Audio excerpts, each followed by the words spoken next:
الحمد لله رب العالمين الرحمن الرحيم مالك يوم الدين إياك نعبد وإياك نستعين.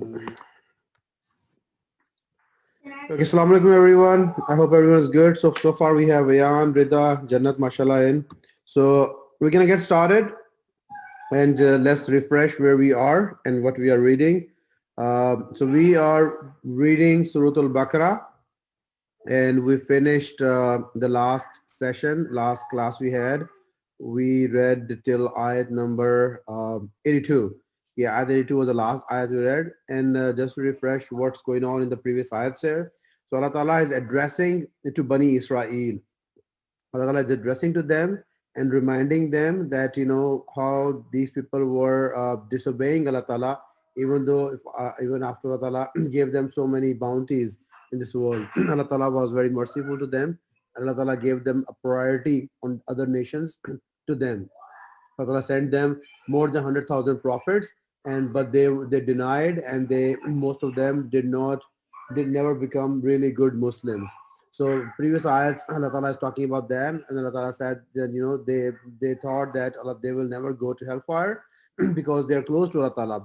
They're close to Allah Ta'ala by saying that because many prophets came in us and these prophets will save us. So Allah Ta'ala said that is not true. No one can go to Jannat for granted. They have to, Jannat is a place where someone will enter only based on their belief and based on their deeds. So the first thing which is required to go to Jannat is obviously the Iman. Iman is like you have to have faith. You have to have the right faith. You have to have belief in Allah Ta'ala. You have to have belief in the prophets. You have to believe the day of Qiyamah. And you have to have belief in all the things which Allah Ta'ala is saying in the Quran. So that's the first thing. After that belief, you need to have the deeds. Deeds meaning what does Allah Ta'ala wants us to do to be good Muslims. So we need to do that. So if the people who have faith, they will go to Jannat inshallah for sure. But if the deeds are not good, they can be punished. They can go to hellfire for some time, and then after that they can go to Jannat. But if the faith is wrong, there is no way they can go to Jannat. So that's what we've been reading about in the last few ayats. So let's continue, and we're gonna continue from ayat number 83. So Rida, go ahead, read ayat 83.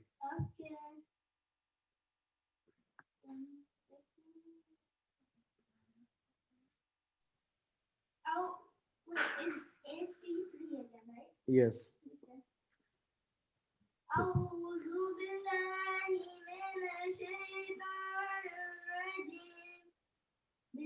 I can't hear Rida. Rida, mute her. She's on unmute, but I can't hear her. No, Rida, volume is not thing. Ayan, can you hear Rida? I can't hear her that good, but I can hear her. Now do you hear me? It's like your volume isn't, like your mic isn't that good, but I can hear you. Like I can still hear you. Go ahead, Rida. I like to hear her like on like You can hear fine? on your side. I hear it on your side. Oh, she's hearing from. So Rida, you must mute. No, I'm not. No, she's not on mute though. Okay, go ahead, Rida, whatever it is. That's fine then. Try to go a little louder.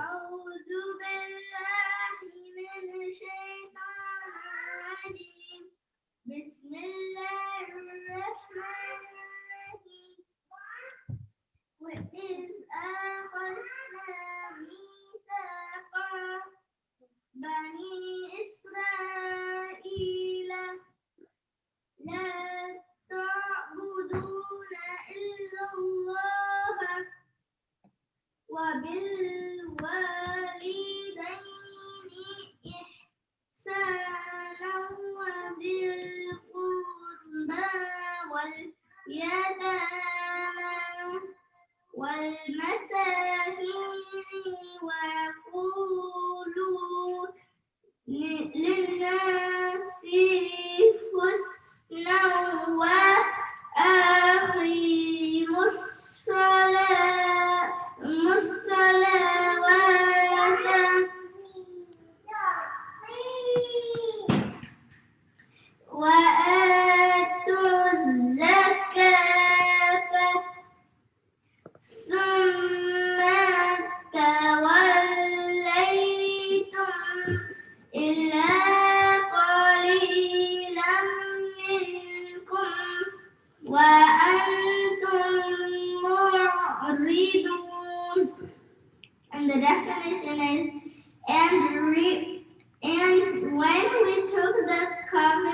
from the children of Israel, you will not worship except Allah.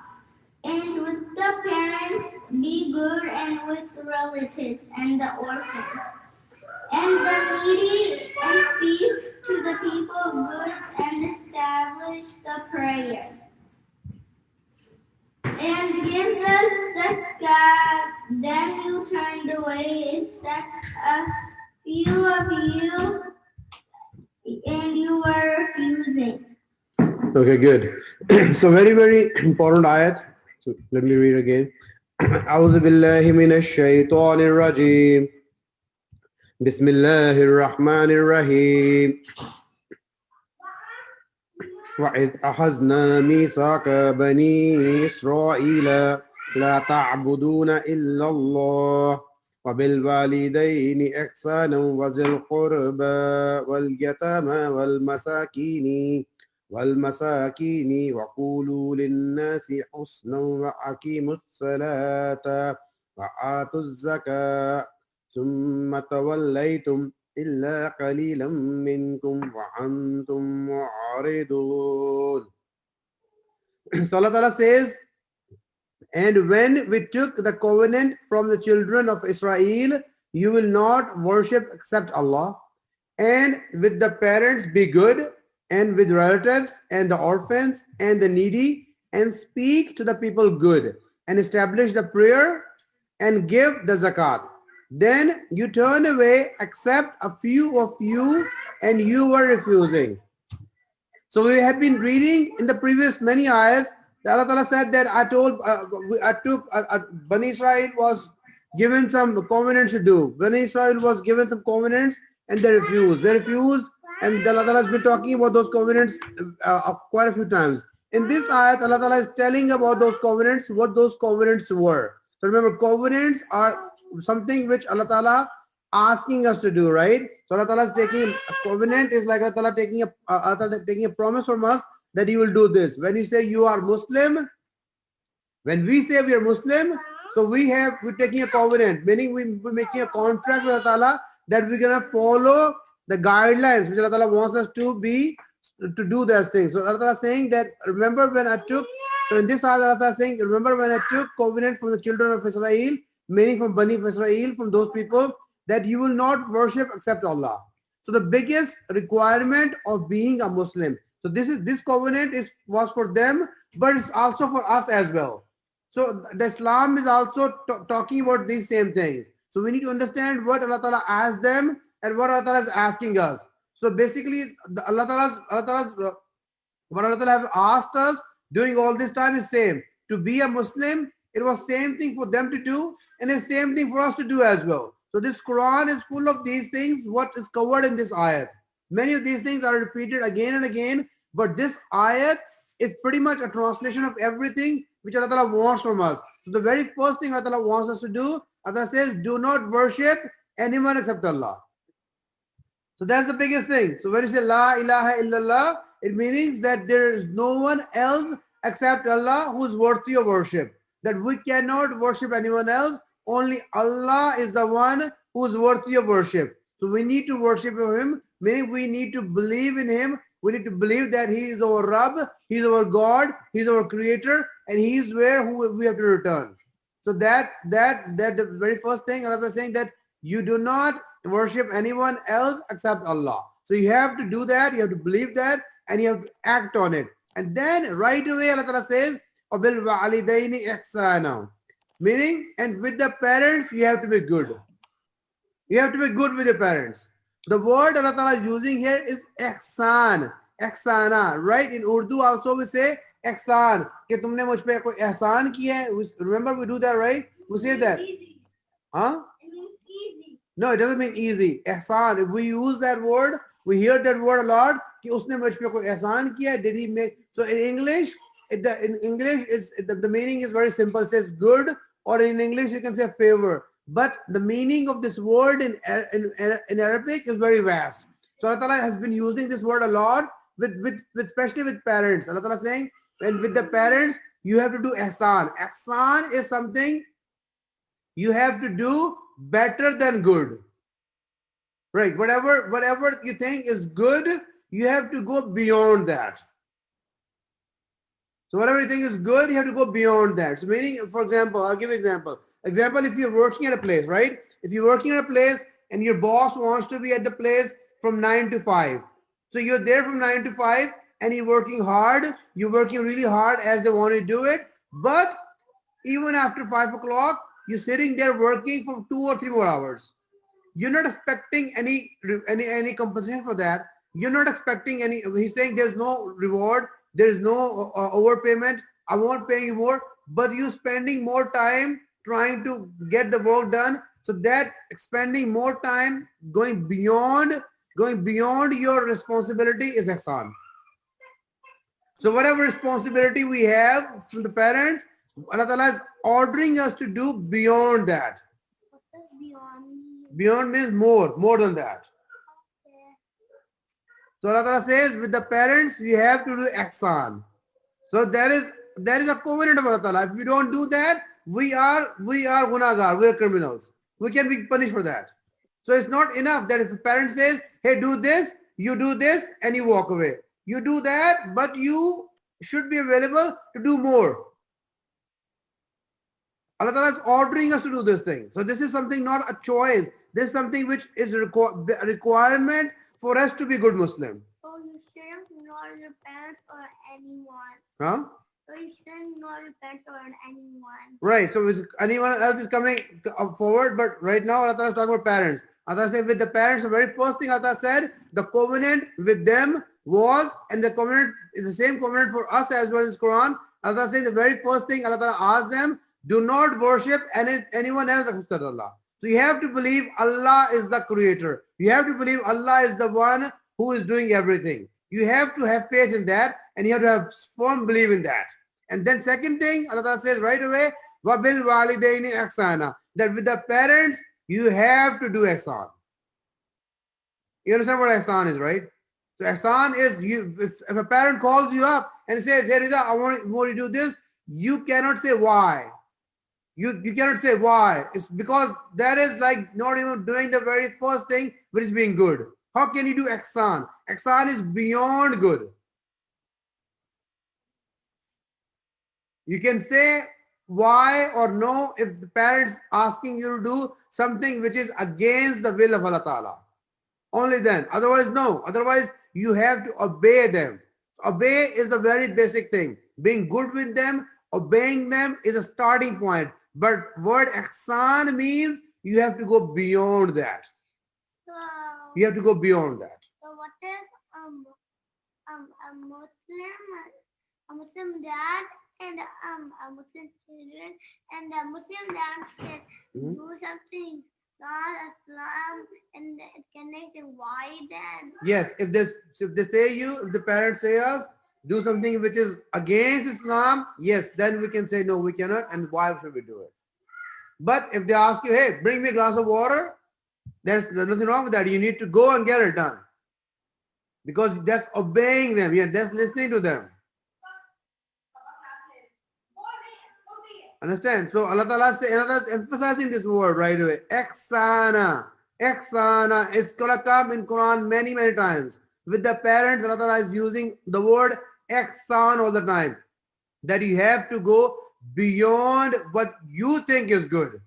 So if you think you're good with your parents, you have to go beyond that because Allah Ta'ala is asking for that from us. Allah Ta'ala is asking that from me, from you, from everyone. Well, you don't do the norm, you don't do the not everything we used to do, everything's not what things are not Islam.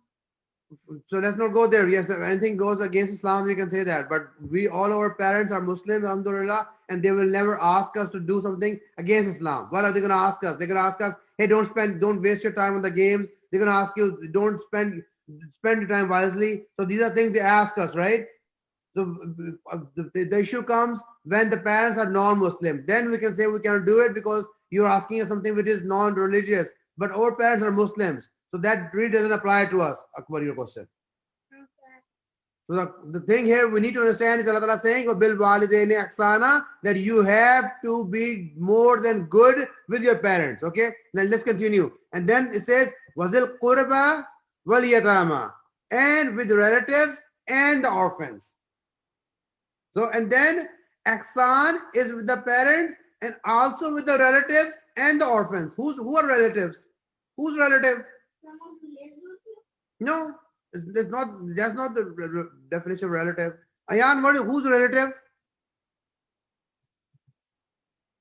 A relative? Yeah, what is a relative? Like a relative is a family. Like for example, like my khala could be my relative, my aunt. So like Kamal Papa is my relative. Exactly. So look at the beauty of this Quran. So Allah says, "But will walidaini ihsana wa zil qurba." So relatives are people who are related to your parents, your father's brother, your mother's brother, your mother's sister, your father's sister, your father's father, your mother's father. So anyone who is related to your father, that is your relative. Anyone who is related to your mother, that's your relative. Anyone who's related to your wife is your relative. Your wife's father, your wife's brother, your wife's sister, so they are your relatives. So if you're not married, then they all are relatives. So Allah Ta'ala is saying that you have to go beyond being good with your parents, and also you have to go beyond being good with your relatives. So understand this word. So bil walidaini ihsana wa zil qurba. So Allah Ta'ala is not stopping here only with the parents. Right? So Allah Ta'ala is emphasizing first of all with the parents, that with the parents you have to do ihsan. And ihsan is something not good, it is beyond good. Whatever you think is good, you have to go beyond that. And then Allah says, wazil qurba, and with the relatives. So you have your father's brother, you have to be good with him as well. You have your mother's brother, you have to be good with as well. You cannot ignore them, because this is a commandment from Allah Ta'ala. So this is a covenant from Allah Ta'ala. This is a direct order from Allah Ta'ala. If we are not doing that, we are not good Muslims. We are not obeying Allah Ta'ala. Straightforwardly. And then Allah says, wal yatama. Who's yatim? Orphan. Who's yatim? And then Allah says, and you have to be good with yatim, orphan. Ayan, who's orphan? A person who does not have a father or mother. Yes, a person who is underage. Meaning who is less than 18, who is not grown up yet, and if his father has died, passed away, or mother has passed away, he is orphan, right? That's orphan. It's in Arabic is yatim. In Urdu it's called yatim as well. So Allah says that such people who does not have one parent or both parents, he is orphan. You have to be good. You have to do a matter of ihsan with him, meaning you have to go beyond being good with such person as well. So Allah Ta'ala is bringing that category also close to your parents and also close to your relatives. Okay? So Allah, these are the direct commandments from Allah. These are the direct covenants. These are the very basic things which Allah asked Bani Israel to do. But these are the same things which Allah has asked us again and again in this Quran. So whatever Allah asked Bani Israel is the same thing which Allah has been asking us. So our requirements are not much different or very similar. So then Allah says, wal masakin. Who's masakin?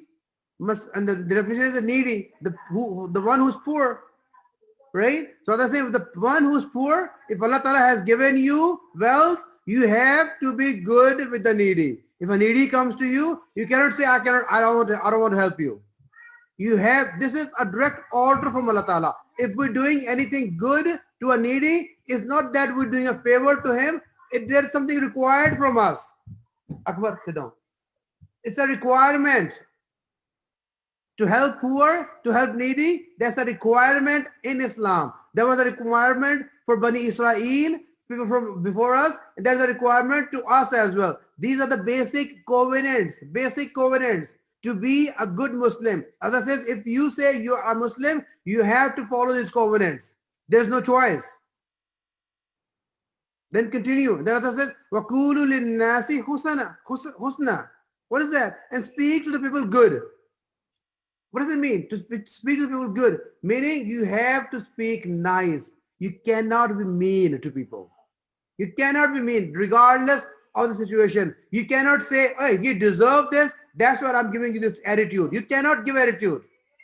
It's not our choice. We don't have a choice on these matters. It's Allah Ta'ala giving us direct orders. Allah Ta'ala is clearly saying, and speak good to the people. Allah Ta'ala is not saying speak good to the good people.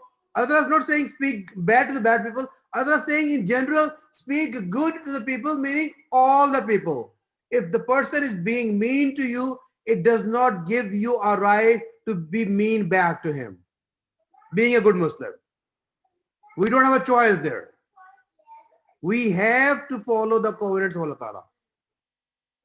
What if you do on an accident, you break one of the salam accident? If you break what? What if you break the rule of Islam on accident? If you break rule of Islam by accident, Allah Ta'ala says you repent, meaning you do istighfar, you ask for forgiveness, and Allah Ta'ala is forgiving.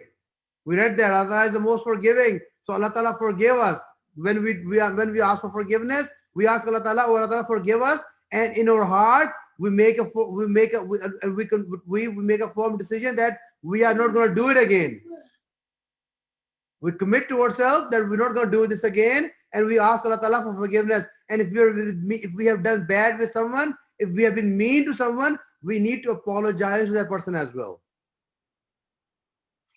If you have done bad to someone, to your parents or relatives or poor or the people in general, whom Allah Ta'ala is saying that you have to be good with them, we have to ask forgiveness from Allah Ta'ala, and we have to ask forgiveness from those people as well. And Allah Ta'ala loves the people who ask forgiveness. Allah Ta'ala says that human being can make mistake. We can make mistake. Allah Ta'ala knows that we human, because shaitan is after us all the time. He's in our nerves, and he give us waswasa, and because of that we do bad things. Allah Ta'ala says, but the good Muslim is the one who asks forgiveness. If he does bad, doesn't matter how many times he does bad. It doesn't matter how many times he made a mistake, but he needs to keep on asking for forgiveness. Yes, Rida, what's the question? It's actually a common. Uchi bolo. If your parents, right? They're super rich and they both pass off and you're under 18, you're basically not poor because their money is basically yours, and so then you can take care of yourself with the money if you need to have help. Yes, so basically you're right, but you're still considered orphan. So maybe you're not needy. See, needy is a different word. Yatama wal masakin. So you're not a maskeen, but you're yatim. So if your parents are not there and they left you a lot of wealth, which is good. So, but you're still orphan, meaning you are still not capable to do many things by yourself. Someone has to take care of you. Someone has to take care of you, and that person, and this is a direct order for that person, whoever is taking care of that orphan, he has to be extra good. He has to do ihsan. He has to treat you in a way which is better than good. No, perfect is only Allah Ta'ala. Nothing is perfect. Humans make mistake.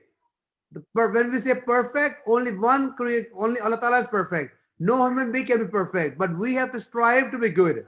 That's why Allah is using a word ihsan. Ihsan in English just means good. But the real meaning of this in Arabic or Urdu, when you say मैंने तुम पे ihsan किया, it means that I did something far better than good. Can we wrap it up over here? No, listen. So ihsan in Arabic is mean that you have to be better than good, better than what you think is good.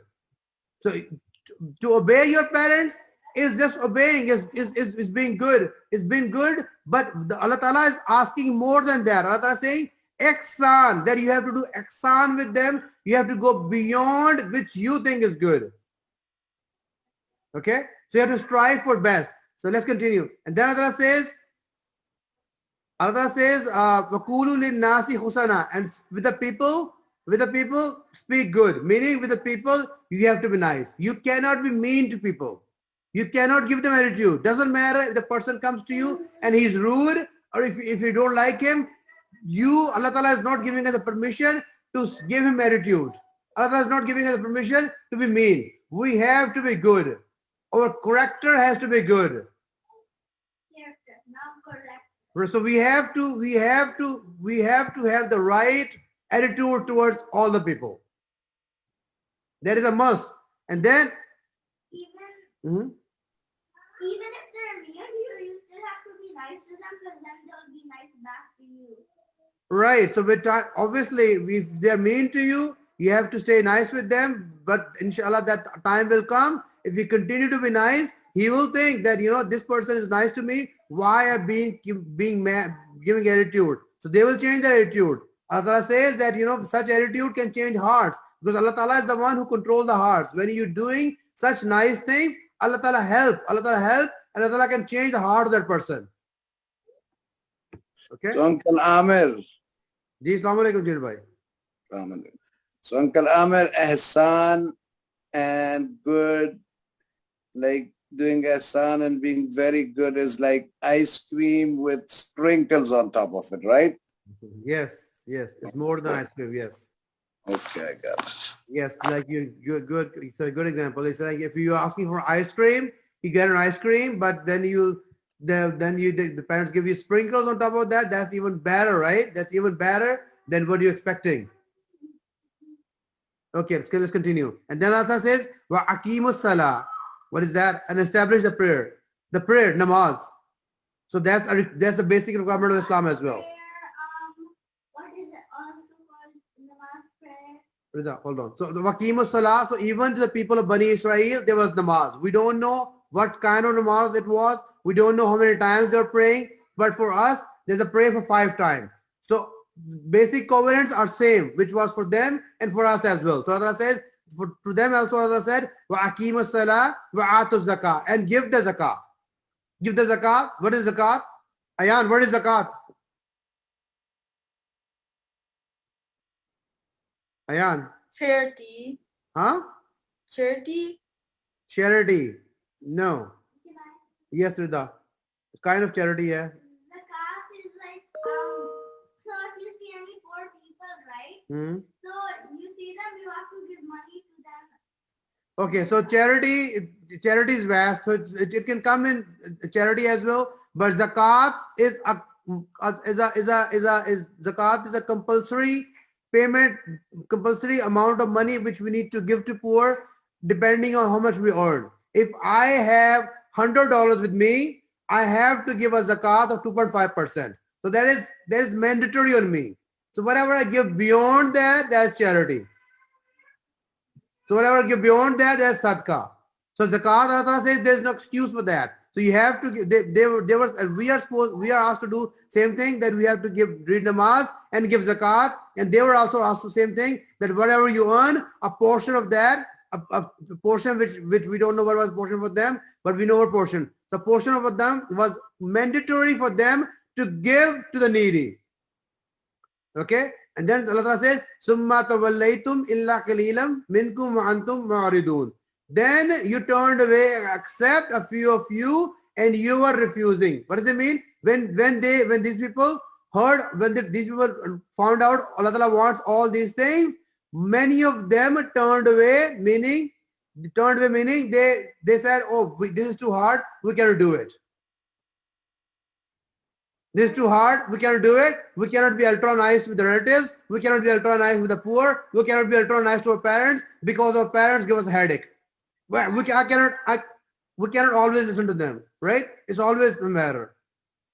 Or we cannot do namaz because we're too busy. We cannot give zakat because if we give zakat, or we feel like our money is going to be reduced." Yes, Akbar, your question? Well, if it's something important, if you can do something, I'm just try until you get the hang of it. Yes, you have to try, exactly. Whatever it is, you have to try. But being human, we are asked to strive our best. We have to keep trying to do all these things until we get a hang of it, until we become part of it. So Allah is saying that when you heard all these things, many of you, so you turned away except a few. So only few of you followed these covenants, but others turned away, meaning they refused. They said they don't want to do it. Either they lied. We read before that there was a group who lied. They were saying, "Oh, we're Muslim," but they were not following it. So even now, among us and Muslims, we have many Muslims, unfortunately. We ourselves, we don't follow all these things sometimes. May Allah forgive us. My accident says sometimes you forget, sometimes too busy with By accident or by will or as well. I mean, we know that we need to get up in the morning for Fajr. Many people don't want to get up because they don't want to get up because at that time they're feeling asleep because they don't want to get up. They don't want to push themselves. They're being so comfortable. So we are doing similar. We are doing similar things but these people did.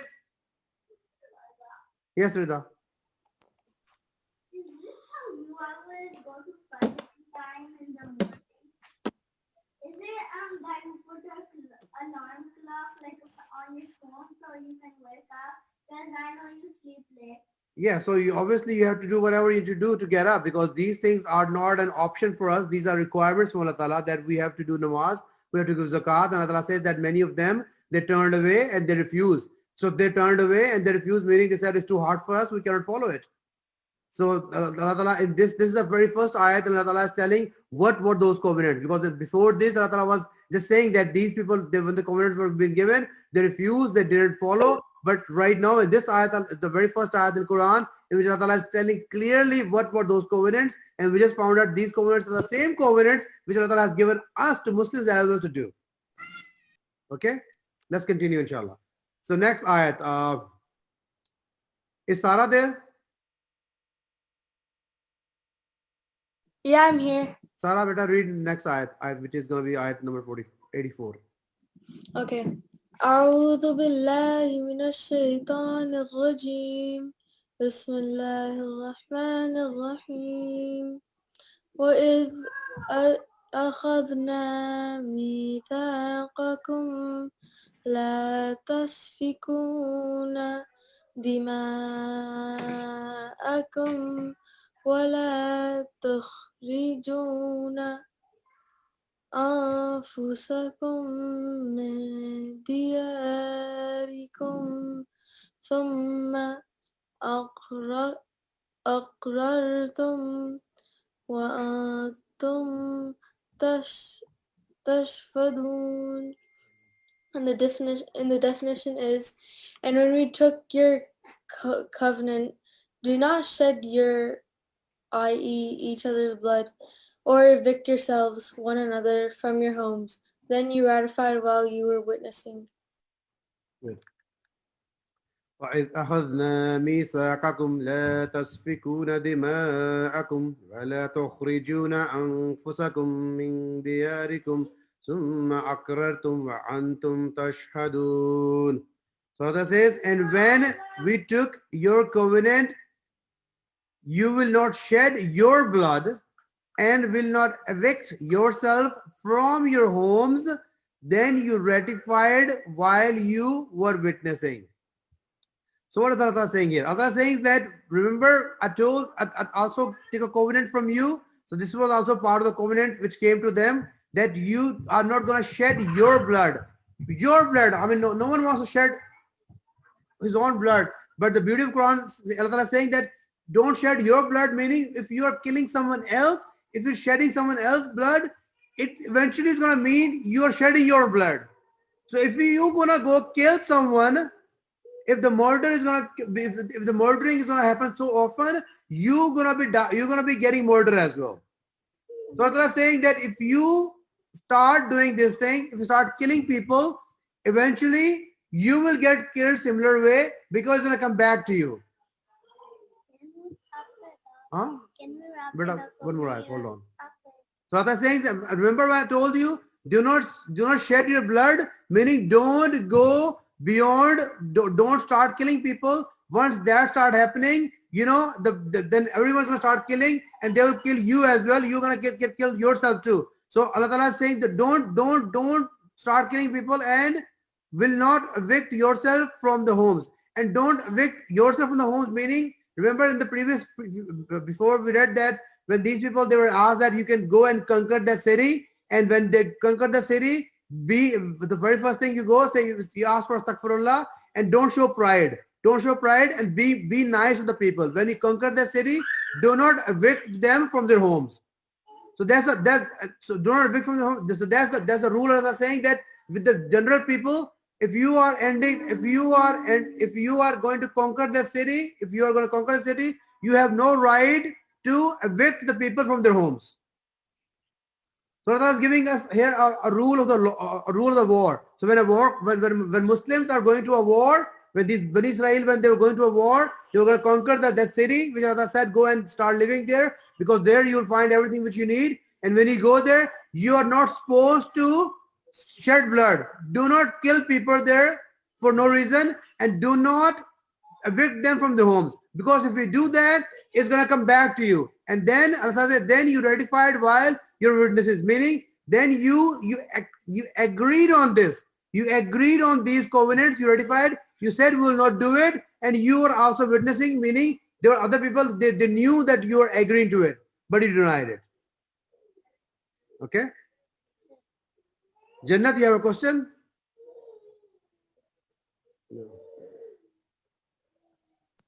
Okay, so I think we can wrap it up here. These ayats were a little longer today.